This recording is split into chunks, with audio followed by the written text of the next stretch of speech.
Welcome to Inside Coverage. It's the how and the why of what's going on inside the NFL. The voice you hear is not Jason Fitz. I'm Frank Schwab. I'm joined by Jori Epstein. And Jori, I don't know if you knew this, but I know people in New Britain, Connecticut. I sent them to knock out all the power in the city so I could host today. I'm hoping to pull a Trent Green, Kurt Warner situation here where, well, you know, Fitz, you're just replaced on a permanent basis. I think that could work, right? I could probably replace Fitz. Less gold records on the wall, fewer hoodies, but I could do God's work in the host seat, can't I? I know Fitz is telling us that it's 50 degrees in his apartment. What is he going to do about his dogs? And we're like, Dad's not home today. We get to throw a party on the podcast. Know, right? This is fantastic. Nah, in all honesty, we hope Fitz's power, his Wi-Fi, and especially his heating gets back quickly. But I'm excited, Frank. We don't get to do this too often, just the two of us. I feel like there's always all these intermediaries, and like, why can't we just have a conversation? I love it. I think it'll be. I know. It's like substitute teacher day. You could be throwing spitballs at everybody. I love it. But yes, I'm with you. Every time we have different names, I had so many great antics when the substitute teachers came in. Oh, you did not. Get out of here. You? Like, respectfully. Oh, my goodness. You got out of line in school. I can't believe it. Anyway, yes, I join you in wishing Fitz and everybody there the best. Hope the power comes back on very soon over in New Britain, But not until after we're done recording. But not until we're done. I don't want to get cut off in the middle. I don't want the backup to come back in, you know? Like, I need a full hour here. So a reminder, though, Inside Coverage is now available on its own feed. Subscribing to it and leaving us a review is always a massive help. We are here 3 times a week, maybe. I'll be hosting 3 times a week from now on, Fitz. Sorry about that. But we need to get into the news, the big news of the day. I don't think this is completely unexpected, Jori, but a little bit considering Shane Steichen at his press conference Sunday said Joe Flacco gives them the best chance to win. He has gone back to Anthony Richardson. It's just a mess. Like, this is not what the Colts wanted. You obviously sat him a couple of weeks ago for a reason. He was not playing at an NFL level. And then Joe Flacco comes in, and he's so bad, you basically have to go back to Anthony Richardson. Steichen said, like, oh, we've seen strides from Richardson the past 2 weeks. I called nonsense on that. You have to say something positive to kind of dig out of this hole. What a mess this is, but is this the right move, Jori? Do you think this is what they had to do right now? Yeah, okay, my spin move on this is, what if you realized Anthony Richardson needs to develop, but very few players are going to develop against Brian Flores' Minnesota Vikings defense and the Buffalo Bills defense. So why don't we just give him a couple weeks off, reset? It's really easy to justify because he took himself out for a play, so there's already some controversy, and then bring him back against, the New York Jets, who are actually practicing with tackling in the middle of the season because they missed so many tackles right now. And again, you definitely want to get him back this week against the Jets rather than next week against the Lions, given how challenging the Lions have been. I don't think that's what's going on here. I would love it if it was what's going on here. I think it makes a lot of sense. But when you brought in Joe Flacco, the number one reason was, from a player standpoint, in the locker room, you were trying to show guys, we do want to make the playoffs. We're doing everything we can to win. And if you're in the front office and you're Chris Ballard, as we've talked about on this show, you've had your job since 2017, and every other general manager who's been in the position that long has went to a Super Bowl if they haven't won it. And Chris Ballard has definitely not had that kind of postseason success. The problem is Joe Flacco comes in. He throws 2 touchdowns to 4 interceptions, and they lose both of the games. And so now Joe Flacco is no longer a convincing, better option than Anthony Richardson. So in some ways, this is actually the cleanest way that things could have gone for the Colts, because last year when the Cleveland Browns had Joe Flacco on a heater, that actually created some quarterback controversy in a lot of ways. And I know Deshaun Watson wasn't going to be able to come back last season with his injury, but to come back at any point. So this is in some ways, I think, the best case scenario where Anthony Richardson maybe has a new perspective, a new level of gratitude. A lot of times we say that when things are taken away, we appreciate them even more. He probably will realize, hey, I got to step it up and get in line. But also, he really didn't sit out that long. And the games he sat out against, he was probably not going to win, if we're being honest.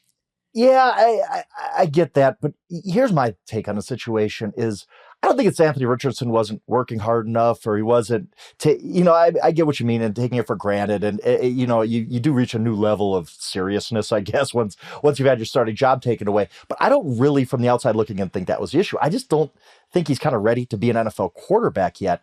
And he needs a lot of work. He needs a lot of development. We've talked about that on the show.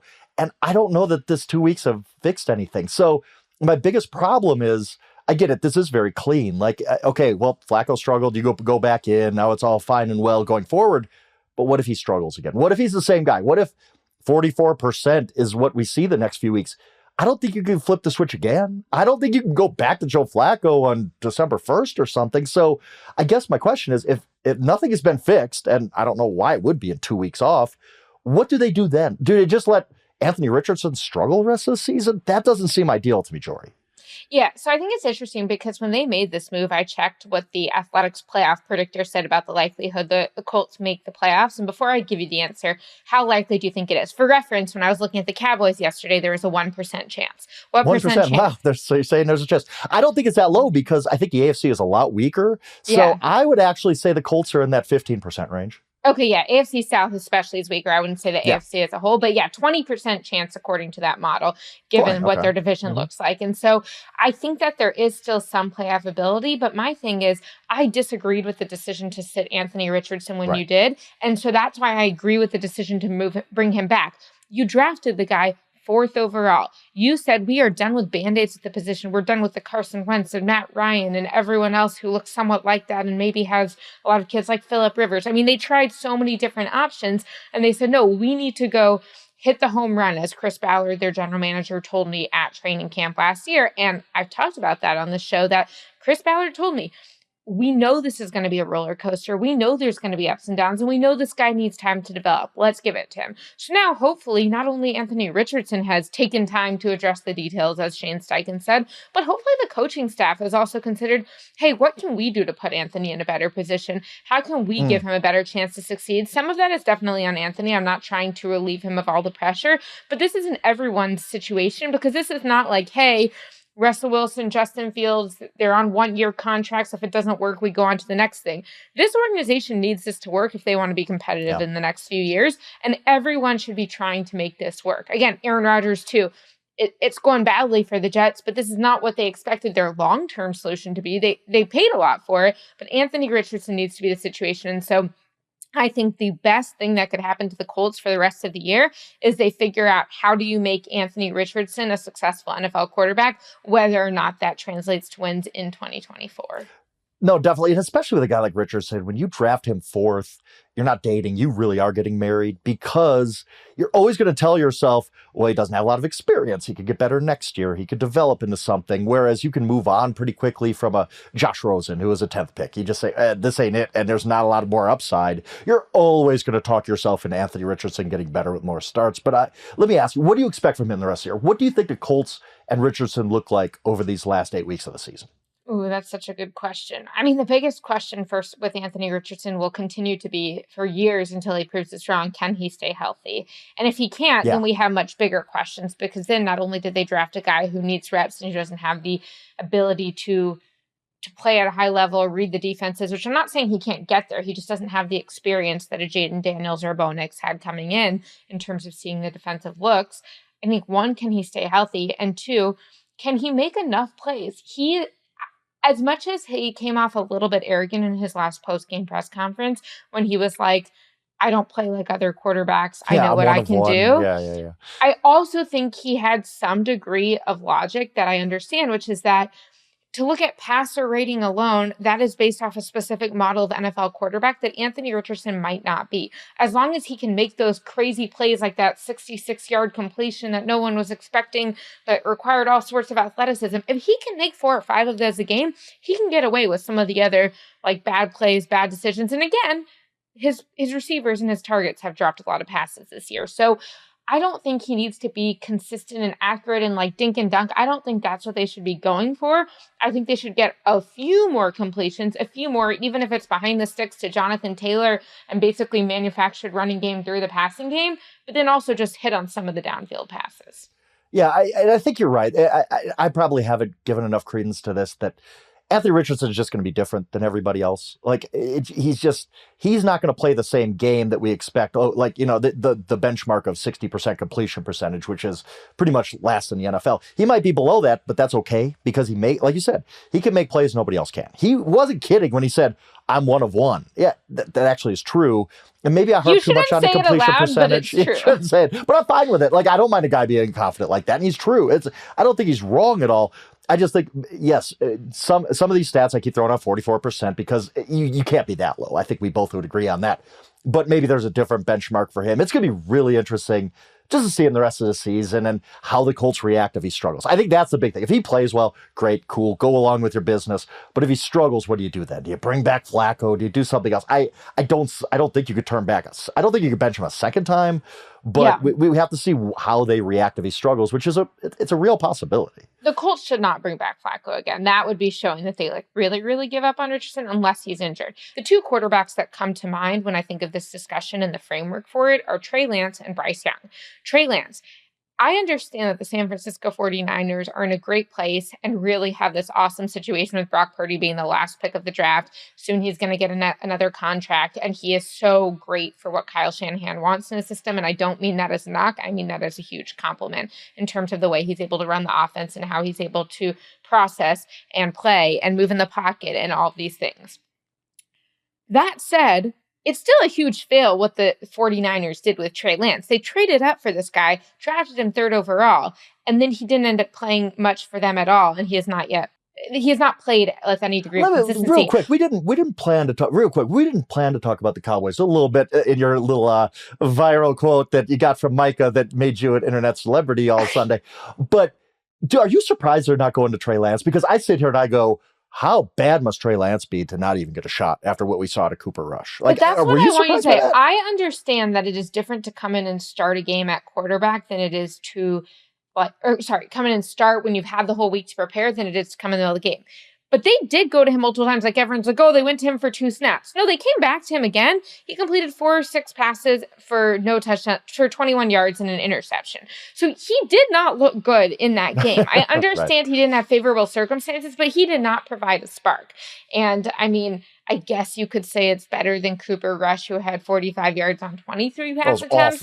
But everything was really bad, which, by the way, I asked Jerry after the game what he learned about Dak's role in this offense based off what he saw. And I'm not saying that Dak's had a great year. I think Dak also is not saying he's had a great year, but clearly Dak was not playing with the 45 yards on 23 attempts. And Jerry just looked at me and he's like, I don't mean to be sarcastic, but what arithmetic are you working off of? Because we haven't been good with Dak either. And I'm like, do I need to check my biases at the door? And I was like, no, Dak is better than this. He can't solve all of the Cowboys' problems with I think he band-aided some of them, and now we're seeing how bad it really is.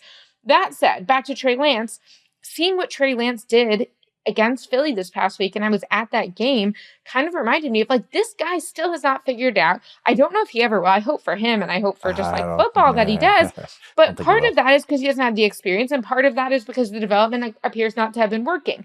The Colts don't want to go that direction with Anthony Richardson, and something that people in the league kept bringing up to me when I talked to them about Anthony Richardson being benched is, yes, the San Francisco 49ers in theory failed with the Trey Lance draft pick.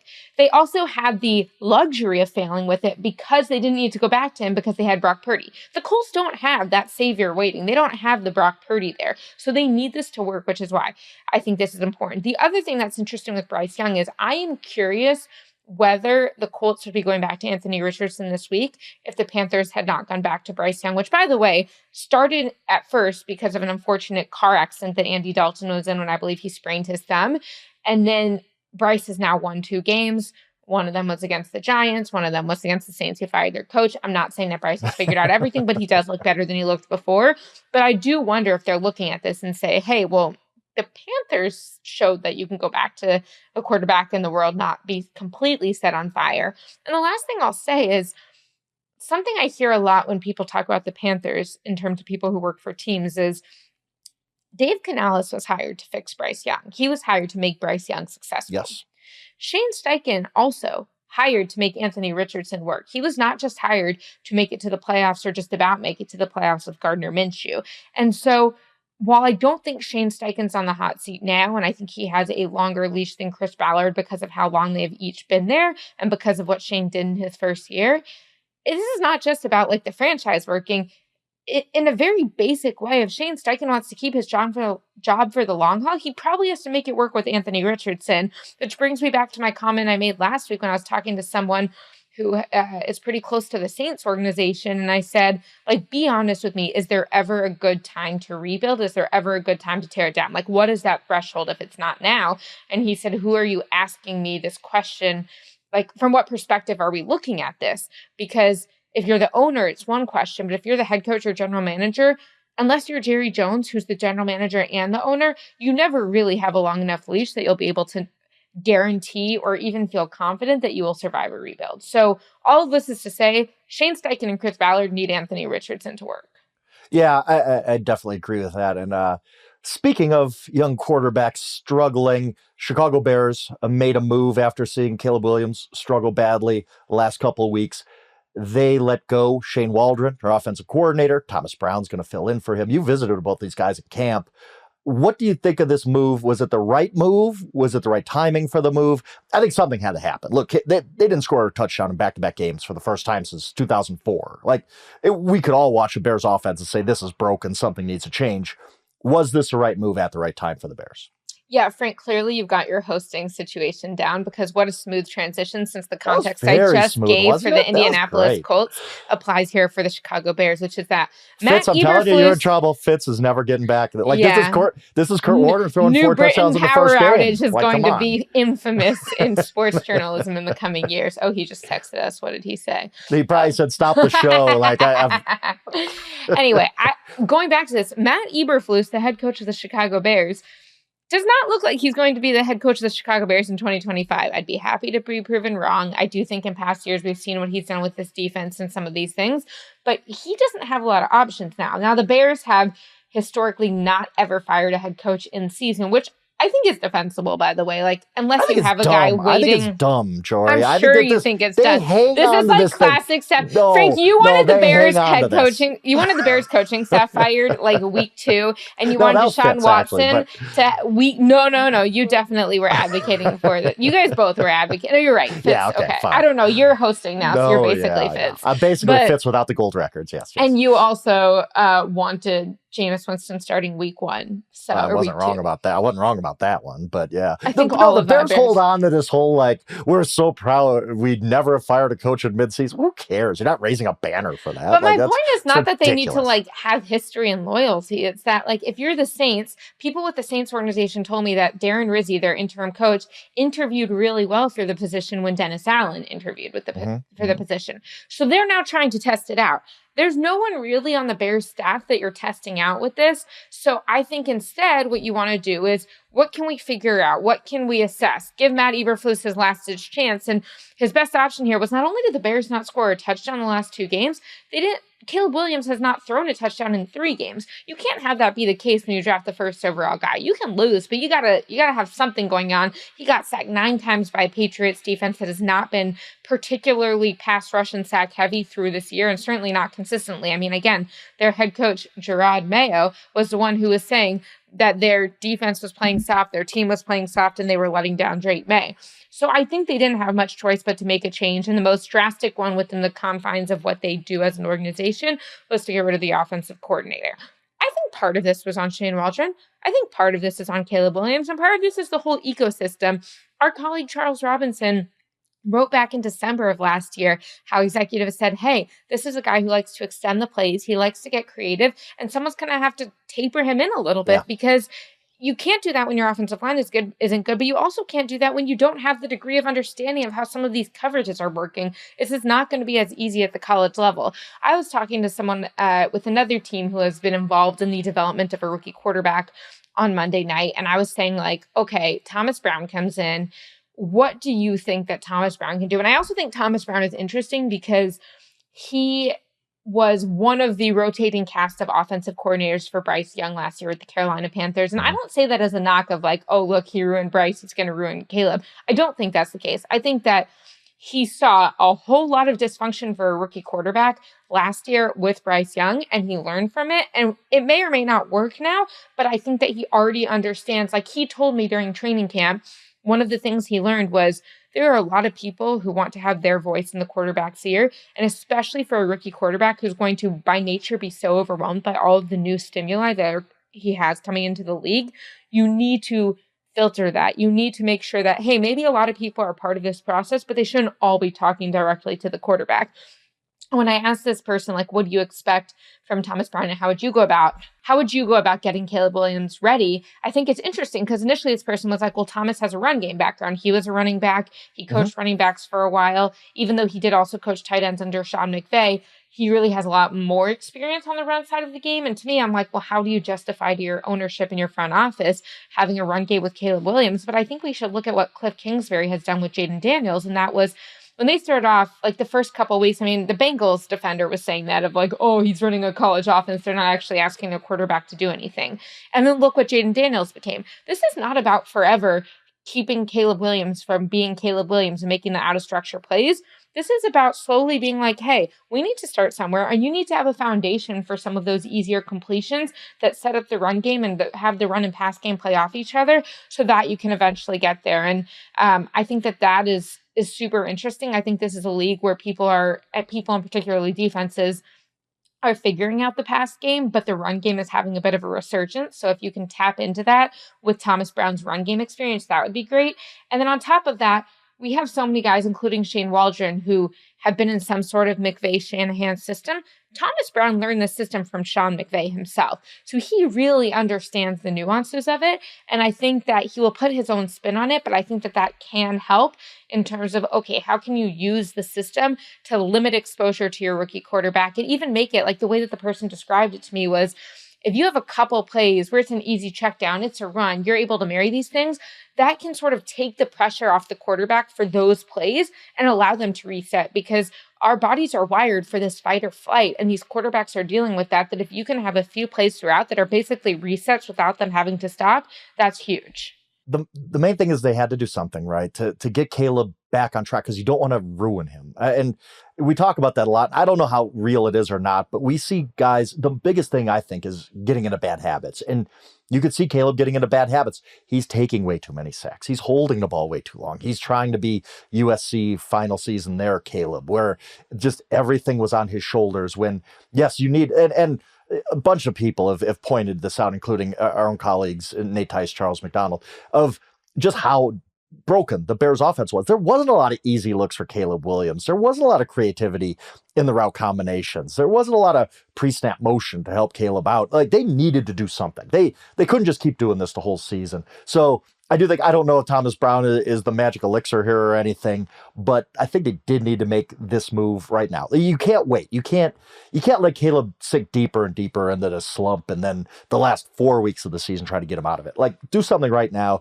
get him out of it. Now, the one thing you talk about Thomas Brown relying on a run game, I do know that they have a very tough schedule coming up of run defenses. I know this that's a good point. Because I own DeAndre Swift maybe in fantasy leagues here and there, that they're going to face a lot of defenses that are going to give them a lot to run. There's going to be more pressure on Caleb. They got to figure out how to just not sink him really, really deeply into the slump. I think it's huge. I think it's huge for Caleb Williams to get Caleb Williams right before the end of the season. Their schedule, wow, what a beating. Packers, Vikings, Lions, Niners, Vikings, It's Lions, tough. Seahawks, Packers. They Yes. might lose out. I don't think they will lose out just because of the season, but like, and I think the losses are fine, but can Caleb look okay in those losses? Yes, yes.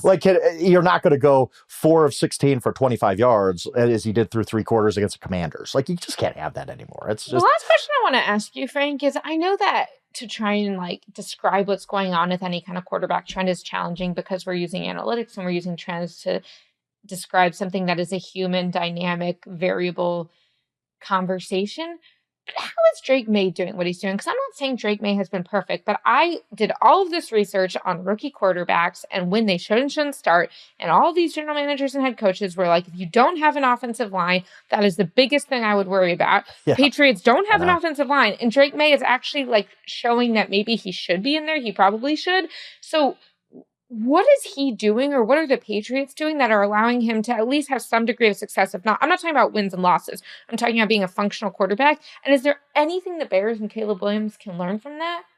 I think just looking at it, not really studying this in depth, is that Drake May is a little bit better at, okay, I'm going to buy myself a little bit of time to make a play downfield rather than I'm going to try to buy myself 8 seconds behind the line and not get sacked, which is not going to work very often in the NFL. Might work in the Pac-12, but it ain't working in the NFL. So I think that Drake May is a little bit better at that. A little bit better at, okay, my offensive line has failed me again. I can move around and make a play very quickly. I'm not going to hold on to the ball forever, get sacked. I think he's just a little bit. Yeah. He has a little bit better internal clock, maybe. Yeah. Because we saw Caleb do this. Also, some degree of humility. It comes with this internal clock of like not believing that you can always be Superman. Yeah, I agree. And now I want to turn to you, Jori, because you made Twitter a buzz on Sunday night, or whatever we're calling Twitter these days. Everybody seemed to be retweeting my good friend Jori Epstein when she talked to Micah Parsons, who had a quote that, well, we'll just get into it. Stone, please play the sound so we can hear exactly what Micah Parsons doing God's work of playing the Micah Parsons sound. Playing the Micah Parsons sound. Micah Parsons on Mike McCarthy and the struggling Dallas Cowboys. Mike's on the final year of his contract, so outside there's of course going to be questions. What's the sentiment inside the locker room, and what do you tell people who are wondering about whether McCarthy will be your coach next year? You know, that's above my pay grade about if Mike is coaching again next year. But, you know, all coaching aside, you know, Mike can leave and go wherever he wants. But the guys, I kind of feel bad for guys like Zach Martin and guys who might be on their last year or on their way out, you know, because that's who I wanted to hold the trophy for. You know, you want to win games and do great things with those type of legends who put in more time and work than Mike McCarthy ever did. So those are the kind of guys that I have so much sympathy and hurt for. Now, this sounded, it sounded a lot better than it looked when you typed it out, Jori. You did try to kind of explain what you thought Micah Parsons meant, but let's talk about it now. What do you think Micah meant by this, which looked like, when you read the quote, it looked like he was just kind of throwing Mike McCarthy under the bus. I don't really see it that way. I don't think you do either. Talk about Micah Parsons and what he had to say to you. Yeah, there's two elements of this quote that led to it going viral. The first is Mike can leave and go wherever he wants. That didn't look good in writing, right. But I didn't even think twice about that when I heard it or when I tweeted it, because the context there was players have a finite amount of time that their bodies will physically allow them to play in the NFL. Coaches do not have that physical restriction. And so Mike McCarthy is still physically able to keep coaching. Zach Martin's body is probably not going to lead him to play in 2025. He has talked about that and hinted at that. The part that was actually more jarring in the moment was when Micah said that Zach Martin has put in more time and work than Mike McCarthy ever did. Mike McCarthy got to the NFL 20 years before Zach Martin. I have a ton of respect for what Zach Martin's done. He's a 9-time Pro Bowler, a 7-time All-Pro. He does things the right way. He's been a leader on that team, never a distraction, which is why it was kind of funny that he got pulled into this distraction as like collateral damage. But I think what is challenging is that even if you say Mike McCarthy's never physically done what Zach Martin's done, like, it's not a very flattering portrayal of your coach. Again, the most generous reading of this is Zach Martin is likely to retire at the end of the season without a Super Bowl, and Mike McCarthy already has his Lombardi. And so in terms of that feeling of hoisting the Lombardi, Mike McCarthy has done that. The problem is, I put this in context of other players who I have either asked directly or been in the presence of when they were asked about their head coach returning. When Dak Prescott was asked after a recent playoff loss, and particularly, I think it was the Green Bay Packers playoff loss about Mike McCarthy's future, he said, well, if his job's in question, mine should be too. I was the one out there playing. I didn't play well. We love Mike. This is not on him. We have to execute. When Jalen Hurts was asked last year in Tampa about Nick Sirianni's future, he was like, oh, is that a question? They're like, yeah, what do you think about it? And he was like, I didn't know that was a question. But Jalen Hurts did not say, I want Nick Sirianni back. And I find it telling when that is not what players think first about. I will also note that even on Sunday night, when I'm asking these questions, I asked this to Micah Parsons, and I asked a very similar question to Jordan Lewis, the Cowboys cornerback who's been there since 2017. And Jordan Lewis said, like, look, I don't know, but as long as Mike is at the helm, it's our job to fight for him. It's our job to fight during the week, to fight on game days, and to figure out how to translate that fight to wins, which is, quite frankly, the tone I was expecting from Micah. And while the reason I'm not so sympathetic to Micah being responsible for his words, even if I think the clip is probably more what he should be responsible for than like the interpretations that the internet had afterward, is this is a player who's been a star for several years, who went to a big program and has a weekly podcast where he talks for over an hour. Podcast. He is the president of Bleacher Report's Gridiron Football program. This is not a guy who's not media friendly. And if anything, he used this as a way to promote his podcast. And on Monday was like, I'll explain what I meant on Bleacher Report. So I think we should keep that. Like, this was not us throwing a rookie who came from Southern Alabama. Like, if Jalen Tolbert, who played for Southern Alabama, said something like this 3 games into his Cowboys career, and we tweeted that, I would feel a little differently about this. So I don't think Mike is trying to push Mike out. I also don't think he vouched for Mike to stay. But I think what really this kind of boils down to, and this is how I described it in my story, is there's uncertainty in this Cowboys locker room about what Mike McCarthy's future looks like with them, and that is deservedly so. Jerry Jones chose to enter this season with his head coach on the final year of his contract. When you allow a guy to go into his final year of his contract after 3 12-5 seasons, 3 seasons where they made the playoffs, and now they're 3-6, and you're saying 12-5 with playoff exits was not good enough. And now they're 3-6, not going to make the playoffs, and so much has gone wrong, and they do not look like they have a coaching edge. I think it is reasonable to expect that Jerry Jones is not going to renew Mike McCarthy's contract. He doesn't have to fire him. He can just let the contract expire. And so I think that players then shift to this mindset of, well, this is a business. We've seen players and coaches come and go. Dan Quinn, Micah was very close with him. Well, now he's coaching the Commanders, a division rival. And so if you're Micah, you have to get into this mindset of, I'm playing for the guys on the team. I'm playing for who's here. And I can't be like focused on whether Mike McCarthy is here or not. You could say it better, but that's kind of some of the dynamics I think that are at play. Yeah, and it's tough. I mean, but this is what the Cowboys are going to have to deal with the rest of the season, as you alluded to. When you have kind of a lame duck coach, you're going to get asked about this a lot, especially when you might lose out. Like if you look at their schedule, they really could lose out. I don't think they will, but it's going to get ugly for the Cowboys. They are going to get a lot more questions like this. You are going to get a lot more viral quotes, I'm sure, and we'll all be happy as a result. Now let's take a quick break. We're going to come back. Jason Fitz is not here to complain about my power rankings, so you, Jori, will have to complain about my power rankings for him. Let's pay some bills. Come right back. All right, Jori, as you know, every week I rank NFL teams. It's a fun exercise. Everybody agrees with all of my rankings every single week. Everyone. Fitz is not here to tell me how bad my rankings are, so you might have to. I had the, everybody wants to see who's number one. Obviously, Lions still number one for me. But just as interesting as who's number 32 right now, I went with the New York Giants. I think right now this is the worst team in football. When you lose to the Carolina Panthers and you've lost 5 in a row and you seem to have nothing going on for you whatsoever, you look like the worst team in football. Do you agree with me that the New York Giants, as we sit here going into week 11, are the NFL's worst team? Can I just tell you, like, the Carolina Panthers catch strays when they win. They beat the Saints, and the Saints are like, oh my gosh, we lost to the Panthers. Even Cam Jordan is tweeting about how bad it is to lose to the Panthers. They fire their head coach. The Giants lose to the Panthers, who now have won. They're on a winning streak. The Carolina Panthers with Bryce Young. And it's like, well, then they must be the worst team to lose to them. The Panthers are clearly in, like, the bottom quarter, if not lower than that, of the NFL teams. But maybe they're actually okay. Again, they're kind of feisty. They're at least trying. I don't think the Giants sometimes don't look like they're trying. Look, that said, the Giants are definitely struggling. I think what's challenging is that outside of quarterback, I do think they have so much talent on that team. They've got a great defensive line from a talent standpoint. They have Malik Neighbors. They have, Tyron Tracy looks like he could be something. And so I think that when you see even what they were doing as the Commanders, like there is enough feistiness that you're like, is there something? No. And they're one of the more high profile bad teams just because they're in the New York market. I don't know that I'm going to make a case for someone being better than them. But I don't know. I think they could beat the Jaguars. Titans. That's the thing. The Jaguars and Titans. I mean, think about it. Like when you look at the Giants' defensive line, you have the Jaguars and Titans after that. I mean, clearly the Panthers deserve to be above them, but I think the Raiders, Titans, and Jaguars all have a case for being worse than the Giants. Yeah, the Giants. But clearly they're in that handful of teams that just has no hope right now. So I ask you, at what point do they pull the plug on Daniel Jones? I've been actually shocked each of the last 2 weeks they didn't pull him at halftime. Like 2 weeks ago, he had 0 passing yards at halftime. Last week, the Giants had 110 yards and no points against a really, really bad Panthers defense. Both times, Brian Daboll's just like, whatever, let's just play Daniel Jones the rest of the way.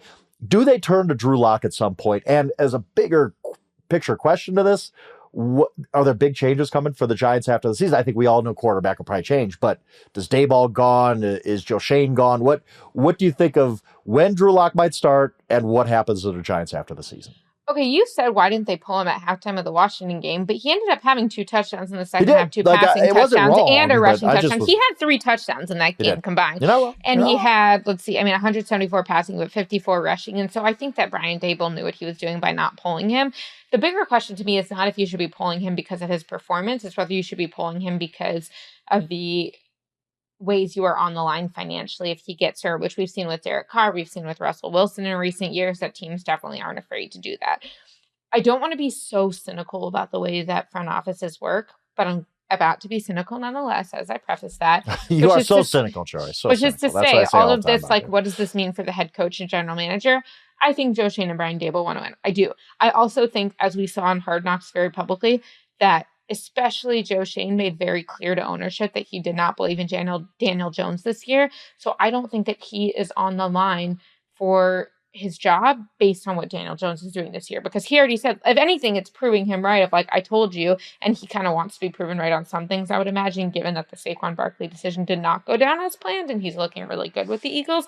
I also think that he drafted very talented players, beginning with Malik Neighbors, and that's working. And so I don't know that there's the same sense of urgency to make a quarterback move that, say, we see in Indianapolis or the coaching change we saw in Chicago. I think the Giants are not likely to find a better coach than Brian Daboll for 2025. Maybe I'll feel differently next year, but I think that the Giants just haven't really had enough talent, and particularly at quarterback. The problem is, if they move on from Daniel Jones this offseason, which I expect them to, who's their quarterback in 2025? That's the thing. Because it's going to be so hard to land Steelers, somebody. I was having this conversation with my good friend Brooke Pryor, who covers the Steelers for ESPN this week, where, okay, someone was asking me, should Russell Wilson get an extension? Which, by the way, he completed 50% of his passes against Washington. I think Russell's having a really good year, and I think that he has a lot more in the tank. But again, after the Washington game, that was actually not the game that justified giving him an extension. The problem is, if you're the Steelers, okay, Russell Wilson is way more ready right now than Justin Fields to light up that offense and to get the most out of George Pickens and to work with the play action to allow Najee Harris to go off. Justin Fields is more likely to be at a high level in 3 to 5 years than Russell Wilson, but no guarantees. Your draft pick, ideally, I think if you're the Steelers, and I know I'm getting off topic here, is I think if you're the Steelers, in an ideal world, if Russell Wilson plays at or better than the way he's played the first 3 games the rest of the year, you give him 1 more year as the quarterback, as a bridge to whoever you're going to draft. The problem is, who are you going to draft that's going to be a bridge? Because this is not supposed to be a strong quarterback class. And so even if you sit a guy for a year, you're going to feel that good about him being the guy next year. The Steelers have already gone through the whole Kenny Pickett situation of drafting 22nd, the first quarterback to go, because they're like, well, good value, we're drafting him at 22. Yeah. Usually quarterbacks go top 5, top 10. I don't think the Steelers should do that. So I think the Giants are in a similar position where it's just not a good year to need a quarterback. And I don't even know. I mean, maybe you're going to bring Sam Darnold back to New York? Even he's kind of I don't think he's playing as bad as people are thinking the last few weeks. I do think some of the early season shine has come off of him. But I just don't know what these quarterback needy teams are going to do. Yeah, exactly. I do agree. It's just, if you're looking for a quarterback next offseason, you're in trouble. You are in trouble, because there is not going to be many of them. The game of musical chairs is going to be really ugly, and a lot of teams are going to get stuck with Daniel Jones. Somebody's going to start Daniel Jones on opening day next year. I truly believe that, just because there's not enough quarterbacks to go around. Now, speaking of the Steelers, look, when I do power rankings, a lot of times I'll just look at a team, see the number I have next to them, and it made sense when I was ordering them, but then I'm like, are the Pittsburgh Steelers really the 6th best team in football? Really? It just seemed high to me, because if we're talking about the Steelers being number 6, which they were in my power rankings this week, we're saying the Pittsburgh Steelers are a Super Bowl contender. They can go out and win a Super Bowl. I don't know that I'm there with them yet. Are you? Is this Steelers team one of the 6 best teams in football, and can they win a Super Bowl this year? Yeah, it's a great question. I know that our colleagues on Football 301 talked this week about who they actually believe can win a Super Bowl. And I do think that your top 5, the Lions, the Chiefs, the Bills, the Ravens, and the Eagles, are the teams I feel most confident in. Sure. And again, when I'm looking at who you have after, I don't know that I feel more confident in the Commanders and Packers than I do the Steelers. I might feel more confident in the 49ers and the Steelers. They've been there before. They've got the coaching staff. A lot of their early season struggles are due to injury. They also still need to continue to show that and continue to stay healthy. So yeah, I don't think 6 is that crazy. I think that you can make a case for the Packers and the Niners above them. maybe even the Vikings, but the Texans have struggled in recent weeks. The Commanders' offense, I believe in, but their defense, I don't know. I don't really believe in them for the long term.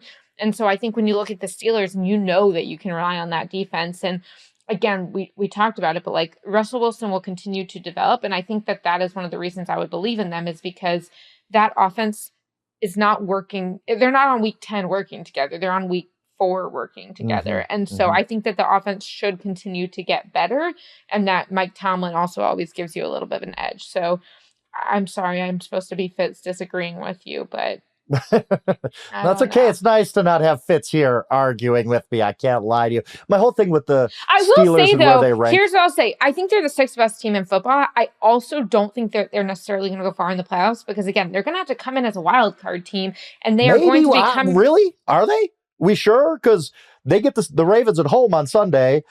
If they win that, they're up 2. I that's what I keep thinking too. I'm like, I'm kind of mentally giving the Ravens the division. Think the Ravens I don't are know. better. But you're right. The I Ravens think they are, but their defense, right. The Ravens defense is a question, and that's actually why maybe we should believe that the Steelers are going to win on Sunday, because I do think that they're going to have enough they can do on offense. The problem is it's like good on good and less good on less good. Like, the Steelers' defense is better than their offense, and the Ravens' offense is better than their defense. So it's funny, when I was on Seattle radio yesterday, they're like, the game of the week. And I'm like, really? You think Steelers-Ravens is a bigger game than Bills-Chiefs? But it is a pretty interesting game. It is. It's very interesting. And I if also the Steelers found out win later that my host was from Pittsburgh, so I'm sure. If the Steelers win that, the conversation changes on Monday morning. And we're talking about the Steelers might win the division over the Ravens, and maybe they are a Super Bowl team. I'm not there with them yet, but I also think there's more than 5 Super Bowl contenders, I think, anyway. And I wrote today about who could knock off the Lions in the NFC, because the pool gets kind of thin when you really think about it. And I do think the 49ers are that team. I can't rank them 6th right now. You just can't with the losses they've taken. But when you look at the analytics, something like DVOA, which I really do follow, there's only 2 teams in the entire NFL that are top 5 in offensive DVOA, and top 5 in defensive DVOA. One is the Lions and the other is the 49ers. So we can sit here and talk about how bad the 49ers have been, how injured they've been. The analytics say the 49ers are still a really good team, and the record just doesn't show it. And I buy that. I buy that the 49ers are going to be a good team this season. But yet, in my power rankings, almost as sometimes teams just deserve to be ahead of the other, I had the Cardinals ahead of the 49ers. So I ask you, who wins the NFC West? Who is the best team in the NFC West? Maybe those are 2 different answers. I don't know. But I have the Cardinals ahead of the 49ers on my power rankings. And honestly, I regret that a little bit, because I do think ultimately the 49ers are going to be better than them. Yeah, it's so interesting, the NFC West, because I said a few weeks ago on this podcast that I had someone telling me the NFC West was the Rams to lose. And someone was like giving me a hard time about that on Twitter. And I'm like, it's still not a crazy take. The NFC West is just confusing. I don't think the Seahawks are going to be the team, but I still think that you never know when Matthew Stafford and Cooper Kupp and Sean McVay are just going to be like, nah, it's our day to dominate. I also think the Cardinals have been the best team to this point, but under Cliff Kingsbury, the Cardinals were often good in the first half of the season. So while they don't have like the Cliff impact anymore, they still have to show they can finish out the season strong, that Kyler Murray can play well at the end of the season. Like, I think that's still an unanswered question. I think that the Cardinals last year were way better than the record suggested. And so it's not shocking that now that they got a little more talent, they got Marvin Harrison Jr., they also have a run game when the passing game isn't able to do what it needs to do. I still think the 49ers are the best team in the division, but I don't know that they will win the division, because they're just going to have so much catch up to do. But let's say wild card, the Cardinals host the 49ers. I would bet on the 49ers. That's interesting. You are a betting woman, unlike me. Yeah, I never bet, but makes if bets. I did. But yeah, that's interesting that you would use that vernacular with me, because I know you don't bet at all. But no, it's reasonable. I think the Cardinals are probably the better team at this moment, maybe. But I honestly do think the 49ers are going to be the better team by the end and win the division, and maybe even throw a scare into the Lions. But we have a lot of time to figure out who might topple the Lions in the NFC. This week, we have an absolute banger of a schedule, including a great Thursday night game. Let's take a quick break. We will talk about Commanders at Eagles. All right, Jori, I don't go to many games anymore. You do, and that's great. I don't miss that necessarily, but I will be missing it on Thursday night, because I think Commanders at Eagles has like game of the year potential. This is the Commanders proving ground. Are you legit? Can you knock off the Eagles? The Eagles, I keep saying, especially on the Sunday night show with Fitz, over and over, the Eagles are the best team nobody's talking about. And I don't get how the Eagles are flying under the radar. I get easy schedule and all that, but they are beating the heck out of teams, a plus 78 point differential the last 4 weeks. This is just a fascinating game to me. Maybe the game that determines the NFC East. Are you looking forward to this game as much as me? And just what are your thoughts on Commanders at Eagles, which is just, it is the NFC East showdown we didn't expect to see coming this season. Yeah, it's fascinating. I emailed our bosses like 4 or 5 weeks ago being like, hey, this is down the road. I'll book some holder reservations so that it doesn't get completely insane price-wise. Let me know. And at the time they were like, yeah, I don't know, leaning against, like we can see, but not so excited about it. And then on Sunday, our editor, Joey Galino, was like, hey, where do we land on that? And I was like, last I heard, we were leaning against. And he just responded, go to TNF. And I think that that is kind of like the sentiment around the league of like, this is a big game. These are both teams who have been a problem across the league. And it's fun because how long has it been since the Commanders-Eagles game was this excited? I mean, this exciting. Like, this is just like, you get Dan Snyder out of there, you get a new owner, new head coach, new GM, new quarterback, and this is revitalized. So I think this is a fascinating game because I think that, let me just preface it with this. Whether or not Jayden Daniels continues to play at the level he's played at so far, I don't think we should view this as like, oh, if Jayden can't continue it, he's not where he's at. Jayden Daniels is so far ahead of where he, quote unquote, should be, where we thought he would be, expectations. And that should not change even if they trail off at the end of the season. Now, what that would say about Cliff Kingsbury and offenses trailing off at the end of the season, another story. But I think that we should recognize that Jayden Daniels is going to continue to face tougher challenges. Teams are going to figure him out more than they had figured out Cliff's offense at the beginning of the season. I still think we should be so impressed. And one of the most impressive things that Jayden and the Commanders have done is played super mistake-free football. I know we talked the first couple weeks of the season about the easier offense that Cliff Kingsbury had him in. That is not what they're playing anymore. I think I was looking at it, and it was like Jayden is top 5 in terms of average yards per attempt, air yards per attempt. I mean, he is airing it out. He's not only airing it out, but he is airing it out. And this is an offense that is just played at such a high level. What's going to be challenging for the Eagles, who I do agree are great, and we'll get to all the reasons why in a minute, but I think the biggest challenge is that if you look at the Eagles under Nick Sirianni, so 2021 until now, they are 23-1 when winning the turnover battle. And they've actually won 23 straight. The first time this happened that they won the turnover battle and lost the game, they were playing the Chiefs. Since then, they've won 23 straight times. That is over 95% of the time that they're winning. And if you want to say, well, of course teams are going to win when they win the turnover battle, the league average is about 76.9%. So 95 or 76 is significantly different. Now, if you say, okay, well, this is a team that can win when they don't win the turnover battle, they can, but they've been 18-18 when they don't win the turnover battle in that time. So you drop from 95% wins to 50%, 500. That is a huge difference. The problem is the Commanders have not lost the turnover battle this season. And so if they haven't lost the turnover battle, the Eagles are going to have to find ideally, if you're the Eagles, you try and find a way to get a turnover nonetheless. But also, if not, you have to come up with another recipe. And I think that when you look at that, when you look at what turnover battle generally has said in league history, and particularly for this Eagles team, you have to recognize that that is going to be a huge challenge and a huge impediment to the Eagles getting a win that I do think they'll get, but I think it'll pose a challenge. Jayden Daniels has attempted 262 passes as a rookie. Do you know how many interceptions he has? Off the top of your head? Two. It's unbelievable. That is, again, we did the same dance with CJ Stroud last year, right? Which unbelievable. The only starters that are better than him at 0.8%, let's see if I can get to it, is Justin Herbert 0.4% and Lamar Jackson, who's probably the MVP, and Herbert's having an amazingly efficient year with Jim Harbaugh running the show now. Like, Jayden Daniels having an unbelievable rookie season. Is it as easy for the Commanders when I ask you, what do the Commanders need to do to win? Is it as easy as just don't lose a turnover battle? Because, I mean, that has been it's a big deal. Or what else do they need to do? I'll give you mine. Like, I think somebody other than Terry McLaurin needs to show up as this offense has gone on, and they do. They keep giving Jayden more. I remember week 1, I got a little bit of flack because I was like, Jayden wasn't that special at week 1. Yeah, he completed a lot of passes, but he threw like one pass 9 yards downfield, and that's it. Now they've added something every week. Cliff is like, oh, this kid can handle more. So they've opened up the offense, but as they've opened up the offense, it's become the Terry McLaurin show. He had more than 50% of their receiving yards last week. I think somebody else needs to get involved. I think somebody else needs, and I don't know who that is. I don't know if it's Diami Brown or Zach Ertz, or somebody's going to need to show up other than Terry McLaurin, because a good defense can take away one guy, I think, and I think the Eagles can do that. That's my answer. I think other guys need to get involved. But what's your answer? What's their number one priority in win this game?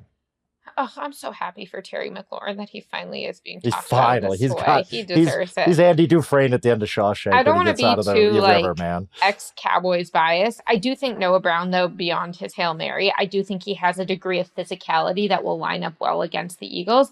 I also think Ben Sinnott's kind of interesting, their rookie tight end who came in with Jaden Daniels. He was often the one who was there with him early. They were even practicing together in the lead up to the draft. I do think that he could be someone who's like a little bit under the radar and has some success. But yeah, I mean, I would say offensively, they just need to continue to take those shots deep, and I do think they'll be able to catch the Eagles on some of those. Now, maybe also them taking shots deep give the Eagles more of a chance of winning the turnover battle. And then I think defensively, I'm more concerned. I think if the Commanders lose, it's funny. This should be on paper a high-scoring game because you have two offenses that are better than the defenses they're going against. Oftentimes, when we have games like this, I think this happened maybe 49ers Eagles one year, they end up being low scoring games. And I also think you add the Thursday night element and like the preparation, the psyche, the physical element, so many weird things happen on Thursday night. And so I think, and this is such a cop out, this game's just going to come down to like whatever weird thing happens with Thursday night football. And it would not surprise me if ultimately these two teams split the series this year. I could see that. I think the Eagles are just showing they're the best team in the NFC East. Again, not many people talking about this. And I think a big factor in this game is A.J. Brown. And people probably know this by now. They're 6-0 with him in the lineup. And it makes perfect sense. Like, Saquon's having an unbelievable season. Lane Johnson and A.J. Brown. That's right. What they need. These are the two guys they need. Saquon's awesome. Devontae Smith is awesome. But they're just a different team with A.J. Brown and Lane Johnson, for that matter, who's having an unbelievable season, all-pro for sure. But A.J. Brown goes in that lineup, and he, even when he doesn't have 100 yards, he has that element of just you have to worry about him every single play. He's a game breaker, and we know that. I don't know that the Commanders are ready to deal with that yet. I don't know that necessarily they can stop A.J. Brown from being A.J. Brown. I think that's a huge, huge factor in this game. I just think the Eagles are so well-rounded right now. Their defense is playing pretty well now. They seem to have gotten Vic's scheme down a little bit. They're getting more comfortable in that scheme. I think Vic is adding more stuff to their defense. The offense plays just fine when A.J. Brown's on the field. Like there's really been no problem with the offense. It's the games he missed where the offense really, really struggled. So I think that's the key point. Which like Kellen Moore deserves some credit for, by the way. He does. Both coordinators have been good. Like Kellen Moore started slow, and even that Cleveland game was a little bumpy. I get that. But ultimately, when they're somewhat healthy, this Eagles offense has been good. The defense has been good. It's a complete team the way I don't see the Commanders yet. The Commanders, my Commanders, when I talked about them in this offseason, and I talked about, I think they could be a playoff team and all that, they're far ahead of where I thought they would be. I still see the flaws in their roster that they're going to fix this offseason. They got a ton of money to spend. They're going to use the draft picks. Dan Quinn's going to get them better. I don't think they're on the Eagles level yet. And a lot of that is the stars they got. A.J. Brown, Devontae Smith, Saquon Barkley. The Commanders just can't match that as far as depth goes. Yeah, and it'll be interesting to see what impact Marshawn Lattimore has if he comes in with his debut for the Commanders and if he's able to help with the passing game a little bit. But nonetheless, even if he helps in the passing game, the Commanders defense has ranked 29th in yards per attempt this season, 28th in total rushing yards allowed. And that is something that Saquon Barkley should just have a day with, because not only do you have his level of talent, but also rushing yards allowed is a lot about the line of scrimmage. And I would definitely say that the Eagles offensive line is much stronger than the Washington defensive line. And in case you were wondering, they also happened to trade away Chase Young and Montez Sweat last year. So this is a defensive line that is very, very clearly rebuilding and going to have a hard time against the Eagles offensive line. Yeah, and they'll get there. They need another offseason. So as a betting woman, obviously, the point spread in this game is Eagles minus 3.5. I'm told by our producer Stone that even from the candle light of his house, Jason Fitz has sent in his pick of the Washington Commanders with 4 exclamation points, not 1, not 5, but 4 specifically exclamation points with the Washington Commanders to cover the 3.5. As a betting woman yourself, Jori, which way are you leaning in this game? I'm giving it to the Eagles. I think this is one of those games where it should be exciting. Jaden Daniels should give Thursday Night Football fans something exciting to watch and something dynamic and make some great plays. But ultimately, the Eagles core has been together a lot longer. They know how to win these games. They have the experience and have sort of been through this a few more times than Jaden Daniels and the Commanders. And so while I think that the Commanders and Jaden Daniels will get the best of the Eagles, if not later this year, then certainly by next year, I don't think this will be their week. And I'm excited because this is the first time we'll see the Jaden Daniels, Jalen Hurts rivalry, which I think we should be seeing for a long time in the NFC East. Yeah, I'm just looking forward to it all. I do think the Eagles win and cover, not necessarily easily, but yeah, me going against Fitz here. I just think the Eagles are a very good team right now, and I think the talking point when we come together on Inside Coverage Friday, me, Fitz, and C-Rob, is going to be, wow, the Eagles actually are a Super Bowl contender, and we really haven't talked about it in a month and a half. Like that, I think the Eagles get out on them. I think they play pretty well in this game. I think they win a big game in the NFC East, and we'll kind of be reminded that, the Commanders are probably a year early on how good they are. It's probably going to take them an offseason to really get things right. Well, we'll wrap it up for us. Can we have can some people apologize to Nick Sirianni? Because I know we were firing him in week 5, right? Win, no matter what. I do love that there's someone with the Eagles organization. I probably said this on the pod before, who told me last year he wanted to make shirts saying Philadelphia, where winning is never enough. And that's sort of how they feel this week. That's what guys were telling me in Dallas this week too. So, I mean, that's a very good team every single year. No doubt about it. That should wrap things up for us. Thanks to our producer, Stone Behind the Glass. Doing what, Jori? What's he doing? God's work. God's work behind the glass. I am at Yahoo Schwab on social media. She's at Jori Epstein. We will be back Friday. I'll be back with Charles Robinson. I don't know. I think Fitz is probably benched permanently. If you've never heard of Wally Pipp, it's a very old baseball reference, but basically I think Fitz is Wally Pipp and I'm Lou Gehrig now, and maybe I'm just the host of Inside Coverage going forward. I don't know. This is what happens when you miss a day, Fitz. I'm sorry. I also think we have an awesome opportunity, guys, where you can all go and not just rate and review Inside Coverage, but give us 5 stars this week when Fitz is not here. And it can be all of our game of look what happened. We got the 5 stars. So tweet at us if you do that. We'll like the tweets, all the things, but we are counting on that. Oh, this was clearly a 10 out of 10, Jori. 10 out of 10. You can't give 10 stars on Spotify, so the least you guys could do is give 5 stars. I appreciate that. Actually, Fitz, we're all thinking about you. Hope everything works out there. We'll see you on Friday, my good friend. And thank you for listening to Inside Coverage.